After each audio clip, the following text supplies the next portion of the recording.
1,00,000 ఓట్లతోటి BJP గెలిచింది దొంగ ఓట్లతోటి అనేది 25,000 తోటి గెలిచినట్టు అనుకోవాల్సి వస్తుంది. ఇక ఆడ బీఆర్ఎస్ వైఫల్యమో కాంగ్రెస్ పార్టీ సక్సెస్ ఏముండదు ఆడ. వేరే దగ్గర నుంచి వచ్చేసిపోయిన తర్వాత ప్రజాస్వామ్యమే లేనప్పుడు, ప్రజాస్వామ్య స్ఫూర్తి లేనప్పుడు, ఇక ఒక మొత్తం ఇదంతా అయిపోయిన తర్వాత ఇక వైఫల్యాలు ఏముంటాయి? అధికార పార్టీ మేనేజ్మెంటే సక్సెస్ అన్నట్టు. ఇక్కడ దొంగ ఓట్లు వేయడమే సక్సెస్ ప్రజాస్వామ్యం. అదేమైనా మన లాంటి వాళ్ళని చూసుకోవాల్సింది అదేనా?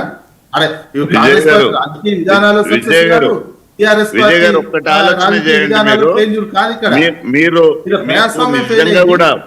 విశ్లేషకులు కాబట్టి విజయ్ గారు ఒక మాట చెప్తున్నాను నేను. మీరు విశ్లేషకులు కాబట్టి నేను ఒక మాట చెప్తున్నా. 2023 నాడు ఏ ఓటర్ లిస్ట్ అయితే ఉందో అదే ఓటర్ లిస్ట్ ఇప్పుడు కూడా ఇంప్లిమెంట్ అయింది. ఇక్కడ దొంగోట్లు కాంగ్రెస్ పార్టీ చేసింది కాదు, ఏమన్నా చేస్తే బీఆర్ఎస్ పార్టీ చేసింది. దాన్ని మీరు ఐడెంటిఫై చేయండి. మేము కూడా దొంగోట్లు వేసింది అప్పుడు ఆయన ప్రజెంట్ 10 సంవత్సరాలు విజయ్ గారు 10 సంవత్సరాల నుంచి స్థానికంగా ఉన్న ఎమ్మెల్యేగా ఉండి గోపి గారు మరి ఆయన్నే దొంగోట్లు రాయించుకున్నట్లు లెక్క కదా. మేము ఇవాళ కొత్తగా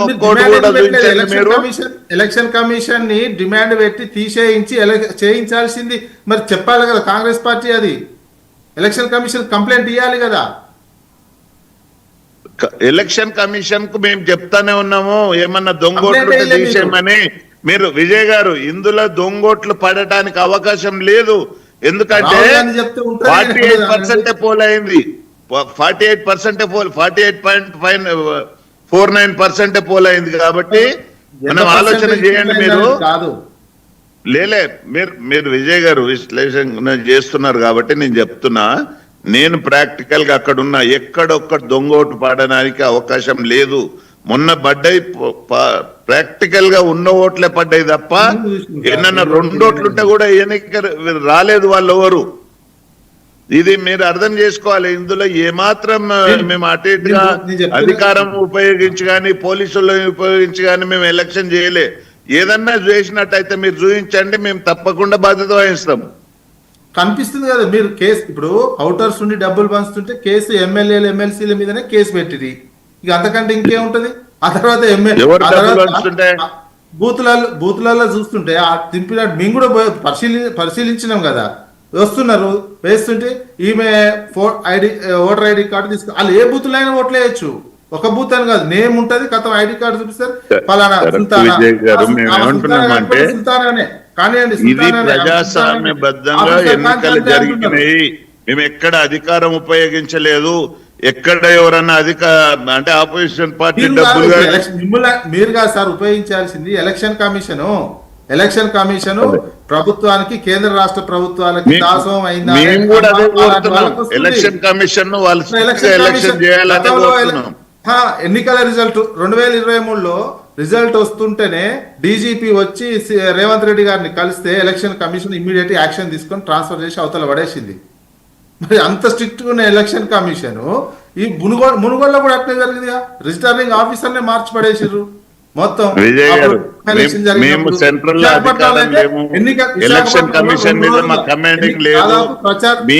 మేము మా అంతలో మేము ప్రజలకు మేము చేస్తున్న అభివృద్ధి చెప్పి ఓట్లు అడిగినాం తప్ప ఎక్కడ తప్పు చేయలేదు. విజయ్ గారు ఒక నిమిషం అండి, మేము చేస్తున్న అభివృద్ధి చేస్తున్నాము. మేము ఇప్పుడు 2 సంవత్సరాలలో మీరు ఒక్కటి గుర్తుంచుకోండి. మీరు కూడా అన్ని విధాలు తెలిసిన వ్యక్తులు కాబట్టి నేను ఒక మాట చెప్తానండి. ఇవాళ 24 నియోజకవర్గాలు జిహెచ్ఎంసీ పరిధిలో ఉన్నాయి. ప్రతి నియోజకవర్గంలో 200 కోట్ల వర్కులు ఈ 2 ఏళ్లలో జరిగినాయి. 10 సంవత్సరాలలో ₹1 వరకు కూడా గతంలో జరగకపోయేది. మాకు ప్రాక్టికల్ గా తెలుసు లోకల్ బాడీస్ విషయంలో. అందుకనే మేము ప్రతి ఓటర్ దగ్గరకు పోయి మేము చేసిన అభివృద్ధి చెప్పుకున్నాం తప్ప మేము లేకపోతే ఎదుటోని తిట్టో లేకపోతే అబద్ధాలు చెప్పే మేము ఓట్లు వేయించుకోలే. మేము వాస్తవంగా ఈ నియోజకవర్గంలో కూడా ఎక్కడెక్కడ సమస్యలు ఉన్నాయో 3-4 నెలల సంది మేము ప్రాక్టికల్ గా ఫీల్డ్ పోయి మేజర్ ప్రాబ్లం డ్రైనేజ్ ప్రాబ్లం కానీ, రోడ్ల ప్రాబ్లం కానీ, కేబుల్స్ ప్రాబ్లం కానీ ఉండే. జూబ్లీస్ అంటే పేరుకే జూబ్లీస్ కానీ పూర్తిగా పేదలు నివసించే నియోజకవర్గం జూబ్లీస్ నియోజకవర్గం. 90% పేదలు నివసించే నియోజకవర్గం అది. అందుకనే నేను చెప్తున్నా ఎట్టి పరిస్థితుల్లో మేము ఎక్కడ అధికార దుర్వినియోగం చేయలేదు. ఎలక్షన్ కమిషన్ ఇంకేమైనా చేస్తూ కూడా మేము దానికి తగ్గట్టుగానే వాళ్ళ మాట ప్రకారం మేము ఎలక్షన్ చేసినాం. రైట్ రైట్ కోటేశ్వరరావు గారు, సో మన నర్రా విజయ్ గారు ఏం చెప్తున్నారు? ఆయన ఒక సీనియర్ జర్నలిస్ట్ కమ్ ఉద్యమం కాలం నుంచి కూడా ఆయన కొంత చూశారు కనుక ప్రభుత్వం మీద కొంత ఆయన మాట్లాడతారు. ఇదే క్రమంలో ఎన్నికల కమిషన్ మీద ఆయన చేసిన ఆరోపణలు కావచ్చు, దానికి సంబంధించి నిజంగానే ఎన్నికల కమిషన్ రాహుల్ గాంధీ చెప్పినే చెప్తున్నా.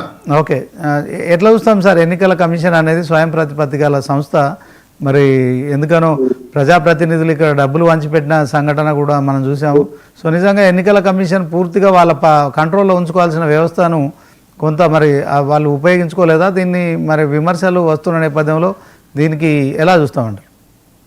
ఇప్పుడు ఎన్నికల కమిషన్ వైఫల్యాలకు సంబంధించి ఎవరు ఏ విమర్శ చేసినా నేను దాన్ని ఏమి వ్యతిరేకించను. అది జరుగుతున్న మాట వాస్తవం. అయితే ఇప్పుడే ఏదో ఎన్నికల కమిషన్ వైఫల్యం చెందినట్టు మునుగోడు ఎన్నికల్లో, అదేవిధంగా హుజూరాబాద్ ఎన్నికల్లో వందల కోట్లు డబ్బు పంచుతున్నా, లేకపోతే వేల లీటర్ల మద్యం పంచుతున్నా, ఇతర ఎన్ని అక్రమాలు జరుగుతున్నా అప్పుడంతా కూడా పక్కా శుద్ధంగా ఎన్నికల కమిషన్ ఉన్నట్టు ఈ ఎన్నికల ఫలితాల తర్వాత కొంతమంది చెబుతాను చూస్తా ఉంటే నిజంగా ఆశ్చర్యంగా ఉంది. ఎన్నికల కమిషన్ అప్పుడు మరి మునుగోడులో ఎన్ని వందల కోట్లు వారినాయి డబ్బులు రెండు వైపులా, అటు బీజేపీ వైపు అటు బీఆర్ఎస్ వైపు. ఏ విధంగా అక్కడ ఎన్నికల్లో విజయం సాధించారు తెలియదా? లోకానికి తెలియదా? మనం మూసిపెట్టచ్చు, మనం మూసిపెడితే పాసిపోద్ది.